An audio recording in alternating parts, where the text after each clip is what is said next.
తెలంగాణ మార్గదర్శి professor Jayashankar Telangana సిద్ధాంతకర్తగా, కేసీఆర్కు సలహాదారునిగా, మార్గదర్శిగా తోడ్పాటు అందించారు ప్రొఫెసర్ జయశంకర్.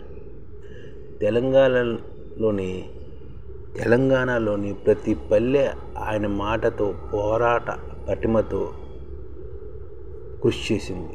ఆయన తిరగని ప్రాంతం లేదు. తెలంగాణ విషయంలో ఆయన చెప్పని సత్యం లేదు. జాతీయ, అంతర్జాతీయ వేదికల మీద, విశ్వవిద్యాలయ పరిశోధన సంస్థల సభల్లో, సమావేశాల్లో తెలంగాణ రణనినాదాన్ని వినిపించిన పోరాటశీలి ఆయనే ప్రొఫెసర్ జయశంకర్. అన్ని సభల్లోనే ఆయన తెలంగాణ గురించి చెప్పేవారు. జయశంకర్ సారు 1934 ఆగస్టు 6 వరంగల్ జిల్లా ఆత్మకూరు మండలం అక్కంపేటలో జన్మించారు. సొంత కుటుంబాన్ని నిర్మించుకోకుండా తెలంగాణ ఉద్యమానికి తన జీవితాన్ని అంకితం చేసిన ఆజన్మ బ్రహ్మచారిగా మిగిలిపోయారు.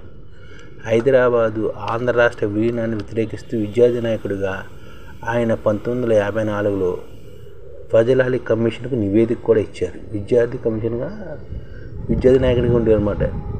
అప్పట్లో ఇచ్చారు. 1969 తెలంగాణ ఉద్యమంలో చురుగ్గా పాల్గొన్నారు ప్రొఫెసర్ జయశంకర్. 1969 తెలంగాణ ఉద్యమంలో చురుగ్గా పాల్గొన్నారన్నమాట.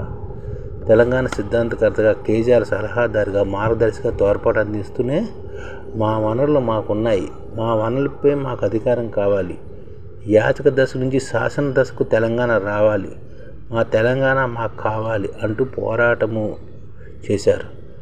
పోరాటానికి కావాల్సిన అవగాహన, రాజకీయ ప్రక్రియ కూడా చేశారు. పోరాటము, అవగాహన, రాజకీయ ప్రక్రియ ఈ మూడు ఏకకాలంలో జరగాలని ఆ దిశగా నిత్యము తెలంగాణ ప్రజల్లో చైతన్య దీప్తిని వెలిగించారన్నమాట. అవగాహన కల్పించారు, రాజకీయ ప్రక్రియ చేశారు, పోరాటం కూడా చేశారు. ఈ విధంగా నిత్యం ప్రజల్లో చైతన్య దీప్తిని వెలిగిస్తూ తెలంగాణ ఏర్పాటు కృషి చేశారు. ఇప్పుడైతే నాకు ఒకే ఒక కోరిక మిగిలి ఉంది. తెలంగాణ రాష్ట్ర ఏర్పాటు కళ్ళారా చూడాలి, తర్వాత మరణించాలి అనేవారు అన్నమాట అప్పట్లో. కానీ క్యాన్సర్ రూపంలో తెలంగాణ రాష్ట్ర ఏర్పాటుకు ముందే 2011 జూన్ 21న జయశంకర్ సార్ మరణించారు. కానీ ఆయన చూపిన మార్గము, ఉద్యమ పాఠాలు, చైతన్యము యావత్ తెలంగాణ సమాజంలో గుండెలు చెరుచుకునేవిగా ఉంటుందన్నమాట. తెలంగాణ గురించి అనలేని కృషి చేసిన వ్యక్తే జయశంకర్, ప్రొఫెసర్ జయశంకర్. దీన్ని ఎవరైనా మర్చిపోలేని విషయం. అది మటుకు తెలంగాణ మార్గదర్శి జయశంకరే, ఈ విధంగా చెప్పాలంటే.